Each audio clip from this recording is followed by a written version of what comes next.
Ration card application స్టేటస్ని మనం ఇలా తెలుసుకోవాలి. ఫస్ట్ గూగుల్లోకి వెళ్ళేసి గూగుల్లో టైప్ చేసి మనం ఎఫ్ఎస్సి తెలంగాణ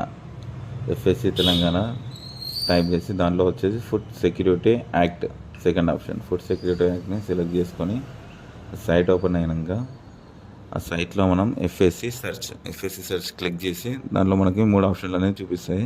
దాంట్లో ఎఫ్ఎస్సి అప్లికేషన్ సెర్చ్లోకి వెళ్ళేసి డిస్టిక్ మనం ఏ డిస్టిక్ అయితే ఉన్నామో ఆ డిస్టిక్ అనేది సెలెక్ట్ చేసుకొని మనకు అప్లికేషన్ నెంబర్ మీ సేవ నెంబర్ ఉంటే మీ సేవ నెంబర్, లేదంటే అప్లికేషన్ నెంబర్ ఉంటే అప్లికేషన్ నెంబర్. మనకు ఇక్కడ వచ్చేసి ఆన్లైన్లో మీ సేవలో అప్లై చేసుకున్న అప్లికేషన్స్ మాత్రమే మనం స్టేటస్ అనేది చెక్ చేసుకోవడానికి వస్తుంది.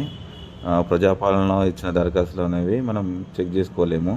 ఓన్లీ ఆన్లైన్లో అప్లికేషన్ చేసుకున్న అప్లికేషన్స్కే మనం అనేది స్టేటస్ అనేది తెలుస్తుంది. ఆన్లైన్లో వార్డుల్లో కానీ విలేజెస్ కానీ మాన్యువల్గా ఇచ్చిన ఫామ్స్కి అనేది మనం స్టేటస్ అనేది తెలుసుకోలేము.